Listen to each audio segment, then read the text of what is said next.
여러분, 전 세계에서 가장 유명한 해적, 루피를 떠올리면 무엇이 가장 먼저 생각나시나요? 아마 대부분은 그 천진난만한 웃음과 바보라고 불릴 만큼 무모한 행동들을 떠올리실 겁니다. 저 역시 원피스의 오랜 팬으로서 위기 상황마다 터져나오는 루피의 그 대책 없는 낙천성을 정말 좋아하는데요. 그런데 문득 이런 생각이 들었습니다. 왜 이 만화의 주인공은 완벽한 영웅이 아닌 바보의 형상을 하고 있을까? 그리고 왜 그는 죽음의 문턱에서조차 웃음을 터뜨리는 걸까? 단순히 소년 만화의 주인공이라서 그렇다고 치부하기엔 그 미소 뒤에 숨겨진 상징들이 너무나 정교합니다. 물론 작가의 순수한 설정이겠지만 상징학이나 오컬트적인 관점으로 들여다보면 루피의 행보는 타로 카드 0번, 바보의 여정과 소름 끼치도록 일치합니다. 오늘은 한번 재미로 이런 부분도 생각해볼 수 있다 봐주시면 좋을 것 같습니다. 우리가 즐겼던 이 모험극이 사실은 얼마나 거대한 신화적 암호의 집합체였는지 말이죠. 오늘 우리가 함께 탐험할 이야기는 단순한 만화 분석이 아닙니다. 수천 년 동안 인류가 전승해온 인문의 상징학이 어떻게 현대의 대중문화 속에 살아 숨쉬고 있는지에 대한 여정입니다. 가장 먼저 주목해야 할 장면은 바로 로그타운의 처형대입니다. 죽음을 눈앞에 둔 루피가 광기 어린 미소를 지으며 나 죽나 봐라고 외치던 그 순간을 기억하시나요? 타로카드 0번 바보 카드를 보십시오. 화려한 옷을 입은 청년이 벼랑 끝을 향해 걷고 있습니다. 그의 눈은 발밑의 낭떠러지가 아닌 하늘을 향해 있고 얼굴에는 해맑은 미소가 걸려있죠.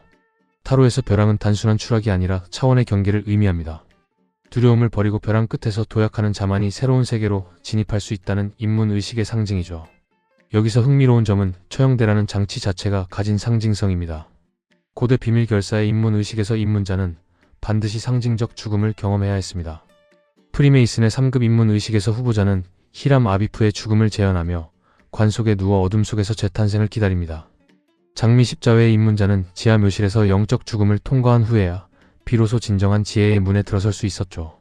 루피가 처형대라는 벼랑 끝에서 웃음을 보인 순간 그는 단순히 목숨을 구걸하지 않는 해적을 넘어 운명을 비웃는 마스터의 경지에 도달한 것입니다. 그는 죽음 앞에서 두려워하는 평범한 인간이 아니라 죽음조차 하나의 통과 의례로 받아들이는 입문자의 모습을 보여준 것이죠. 더 깊이 들어가 볼까요? 타로의 바보 카드를 자세히 관찰하면 이 청년은 화려한 색의 옷을 입고 있습니다. 중세 유럽 궁정의 광대, 제스터를 떠올리게 하는 복장이죠. 흥미롭게도 중세 궁정에서 광대는 유일하게 왕의 권위를 비웃고 진실을 말할 수 있는 존재였습니다. 왕과 귀족들은 엄격한 예법과 위계 질서에 묶여 있었지만 광대만은 그 모든 규칙 밖에 존재할 수 있었습니다. 셰익스피어의 작품들을 보면 광대는 언제나 가장 깊은 진실을 우스갯소리로 포장해 전달하는 현자의 역할을 합니다. 질서로 이루어진 세상에서 숫자가 없는 0번, 즉 조커는 시스템 밖의 존재를 뜻하죠. 루피를 떠올려 보십시오. 그는 해군이 정한 현상금이라는 숫자 체계를 끊임없이 파괴합니다. 세계 정부가 만든 질서와 법칙을 정면으로 거부하고 천룡인이라는 절대 권력 앞에서도 주먹을 날립니다. 그의 기업 하이브, 니카의 능력을 보십시오. 물리 법칙을 무시하고 적과 나를 모두 웃게 만들며 마치 만화적 허용 그 자체가 된 듯한 모습. 지면이 고무가 되고 번개를 잡아대던지며 상대의 눈알을 튀어나오게 만드는 이 황당무계한 능력은 단순한 전투 기술이 아닙니다. 이것은 체스판 같은 세계 정부의 질서를 단숨에 무너뜨리는 신성한 광기이자 조커의 힘 그 자체입니다. 여기서 우리는 칼 융의 트릭스터 원형을 빼놓을 수 없습니다. 융은 인류의 집단 무의식 속에는 보편적인 상징들, 즉 원형들이 존재한다고 말했습니다. 그중 트릭스터는 질서를 교란하고 경계를 넘나들며 때로는 어리석고 때로는 현명한 모순 그 자체인 존재입니다. 그리스 신화의 헤르메스, 북유럽 신화의 로키, 아프리카 신화의 아난시, 아메리카 원주민 신화의 코요테. 문화권을 막론하고 트릭스터는 언제나 존재해왔습니다. 이들은 신과 인간 사이, 질서와 혼돈 사이, 죽음과 생명 사이의 경계를 자유롭게 넘나들며 세상의 변화를 가져오는 존재들이죠. 루피가 보여주는 행보를 보십시오. 그는 엄격한 해군의 정의도 해적의 악독함도 아닌 제3의 길을 걷습니다. 적이었던 이들을 동료로 만들고 불가능해 보이는 일들을 해내며 세상의 모든 상식을 뒤엎습니다. 임펠다운에서 탈출할 때 그는 최악의 죄수들을 풀어주었고 정상전쟁에서는 해군과 칠무에 사왕이 맞붙는 거대한 전쟁의 한복판에 뛰어들었습니다. 이 모든 행동은 논리적으로 설명할 수 없는 트릭스터만이 할 수 있는 세계의 재편입니다. 다시 타로 카드로 돌아가 봅시다.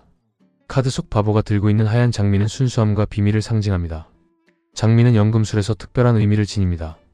장미 십자회의 이름 자체가 장미와 십자가의 결합이죠. 연금술사들은 흰 장미를 백화, 즉 정화의 단계를 나타내는 상징으로 사용했습니다. 불순물이 제거된 순수한 상태, 아직 완성되지 않았지만 완성을 향해 나아가는 과정 그 자체를 의미합니다. 루피가 소중히 여기는 밀짚 모자가 사실은 거대한 역사의 의지를 담고 있는 것처럼 말이죠. 로저에게서 샹크스로, 샹크스에게서 루피로 이어지는 이 모자는 단순한 물건이 아니라 의지의 전승을 상징하는 성유물입니다. 또한 바보의 발치에서 짖고 있는 하얀 개를 주목해야 합니다.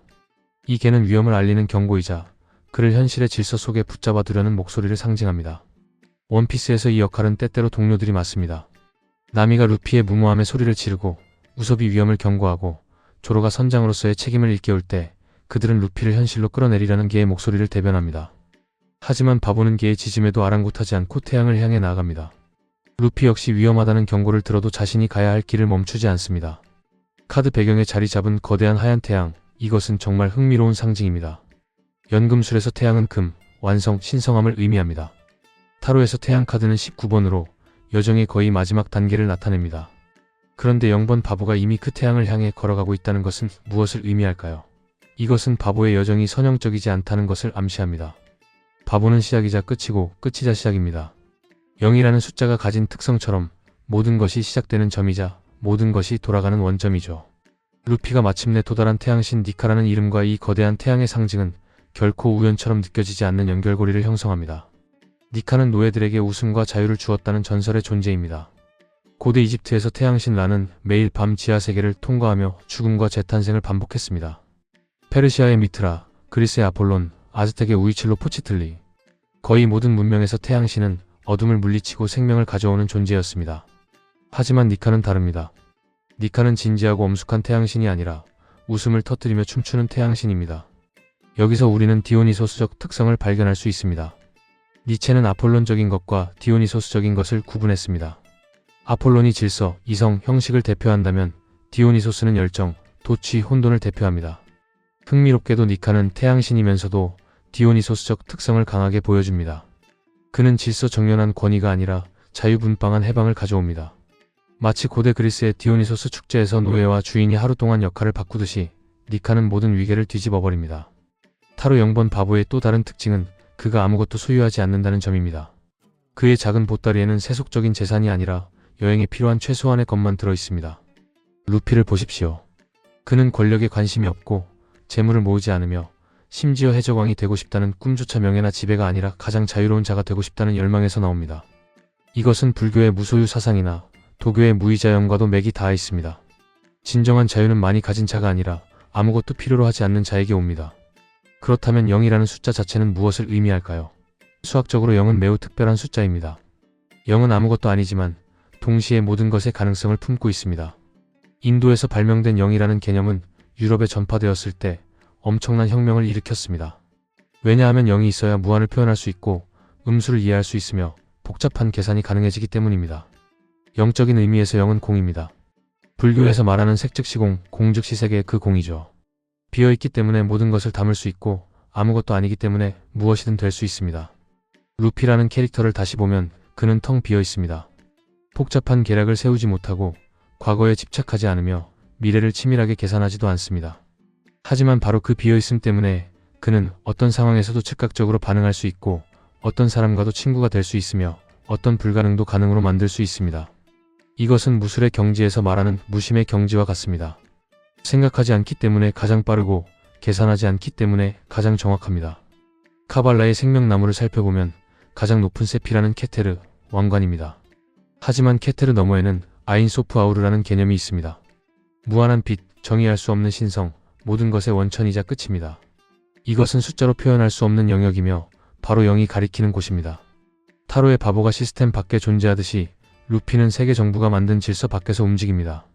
그는 정해진 규칙을 따르지 않지만 그렇다고 악을 추구하지도 않습니다.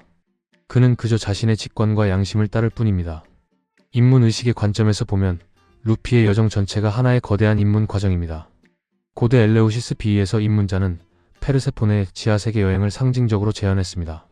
어둠 속으로 내려가 죽음을 경험하고 다시 빛의 세계로 돌아오는 것이죠. 루피는 몇 번이나 죽음의 문턱을 넘었습니다. 크로코다일에게, 마젤란에게, 카이도에게. 그때마다 그는 더 강해져서 돌아왔습니다. 특히 마린포드에서 에이스를 잃은 후 2년간의 수련은 명확한 입문 기간이었습니다. 그는 세상과 단절되어 자신을 단련했고 완전히 새로운 존재로 재탄생했습니다. 프리메이슨의 입문 의식에서 후보자는 눈가리개를 하고 어둠 속에서 안내를 받습니다. 빛을 보지 못하는 상태에서 신뢰와 믿음만으로 앞으로 나아가야 합니다. 루피의 행보가 바로 이것입니다. 그는 미래를 보지 못하고 계획도 없이 오직 직관과 동료에 대한 믿음만으로 앞으로 나아갑니다. 마치 눈가리개를 한 입문자처럼 그는 보이지 않는 길을 걸어가지만 결코 길을 잃지 않습니다. 조커라는 카드로 다시 돌아가 봅시다. 현대의 카드 게임에서 조커는 모든 카드를 대신할 수 있습니다. 상황에 따라 에이스가 될 수도, 킹이 될 수도, 어떤 숫자든 될 수 있습니다. 이것은 바보의 유연성을 보여줍니다. 정해진 정체성이 없기 때문에 모든 정체성을 가질 수 있는 것이죠. 루피는 선장이지만 때로는 가장 어린아이 같고, 리더지만 때로는 가장 순종적이며, 강자지만 때로는 가장 약한 모습을 보입니다. 이 유연함이야말로 그의 가장 큰 힘입니다. 원피스 세계에서 디 워스트 제너레이션, 최악의 세대라 불리는 이들이 있습니다. 루피를 포함한 새로운 세대의 해적들이죠. 흥미롭게도 그들은 기존 질서에 대한 도전자들입니다. 사왕이라는 기존 권력 구조, 세계 정부라는 절대 권력에 맞서는 존재들입니다. 타로의 관점에서 보면 그들은 모두 바보의 에너지를 가지고 있습니다. 기존 규칙을 무시하고 자신만의 길을 개척하려는 의지 말이죠. 하지만 그 중에서도 루피는 가장 순수한 형태의 바보입니다. 로나키드처럼 잔혹하지 않고 호킨스처럼 계산적이지 않으며 보니처럼 폭수심에 사로잡히지도 않습니다. 그리스도교 신비주의에서 신의 광대라는 개념이 있습니다. 성 프란치스코는 스스로를 신의 어릿광대라고 불렀습니다. 세상의 부와 명예를 버리고 가난하고 소외된 이들과 함께하며 기존 교회의 권위에 도전했던 그의 모습은 타로의 바보와 닮아 있습니다.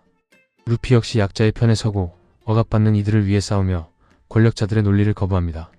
그는 의도하지 않았지만 그의 행동은 세상을 변화시킵니다. 연금술의 마그눔 오프스, 위대한 작업은 4단계로 이루어져 있습니다. 흑화, 백화, 황화, 척화. 물질을 분해하고 정화하고 태양화하고 완성하는 과정이죠. 루피의 여정을 이틀로 본다면 그는 지금 적화의 단계에 있을지도 모릅니다. 니카라는 태양의 힘을 얻었으니까요. 하지만 연금술에서 진정한 완성은 현자의 돌을 만드는 것이 아니라 연금술사 자신의 변화입니다. 납을 금으로 바꾸는 것은 외적 과정이고 진짜 목표는 무지한 자아를 깨달은 자아로 변화시키는 것입니다. 원피스라는 보물 자체가 무엇인지는 아직 밝혀지지 않았습니다. 하지만 상징학적으로 생각해보면 원피스는 외부에 있는 물건이 아닐 가능성이 높습니다. 진정한 보물은 여정 그 자체에 있고 그 과정에서 루피가 얻은 동료들, 경험들, 그리고 변화한 자기 자신일 것입니다. 마치 도로시가 오즈의 마법사를 찾아가는 여정에서 이미 집으로 돌아갈 힘을 가지고 있었던 것처럼 루피는 이미 해적왕이 될 자격을 갖추고 있는지도 모릅니다. 타로의 영번 바보는 메이저 아르카나의 시작이자 끝입니다. 22장의 카드가 하나의 완전한 여정을 나타낸다면 바보는 그 여정을 시작하는 자이자 여정을 마친 후 다시 처음으로 돌아가는 자입니다. 이것은 우로보로스, 자신의 꼬리를 물고 있는 뱀의 상징과 같습니다. 끝없는 순환, 영원한 회귀. 니체가 말한 영원회귀의 개념처럼 바보는 같은 여정을 끝없이 반복하지만 그때마다 새로운 의미를 발견합니다. 결국 원피스라는 거대한 여정은 시스템이 부여한 숫자를 거부하고 스스로 0이 되기를 선택한 한 바보의 기록입니다. 우리는 모두 세상이 정해준 서열과 규칙이라는 칸막이 속에 갇혀 살아가지만 루피는 우리에게 보여줍니다. 벼랑 끝에 서서 웃을 수 있는 용기, 죽음 앞에서도 자유를 선택하는 의지, 모든 것을 버림으로써 모든 것을 얻는 역설을 말이죠. 물론 이 모든 이야기는 어디까지나 작품의 상징을 즐기기 위한 하나의 가설일 뿐입니다. 작가 오다 에이치로가 의도적으로 타로나 오컬트 상징을 넣었다고 단정할 수는 없습니다. 하지만 위대한 이야기는 언제나 인류의 집단 무의식과 맞닿아 있고 그렇기에 수천 년 된 원형들이 자연스럽게 스며들어 있는지도 모릅니다. 창작자가 의식하지 못했더라도 보편적인 진실은 작품 속에 녹아들어가는 법이니까요. 당신은 안전한 육지에 머물며 누군가가 정해준 숫자로 불리겠습니까?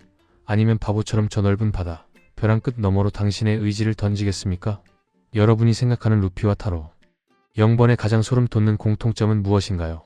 그리고 여러분은 인생이라는 벼랑 끝에서 루피처럼, 타로의 바보처럼 두려움 대신 미소를 선택할 준비가 되어 있으신가요?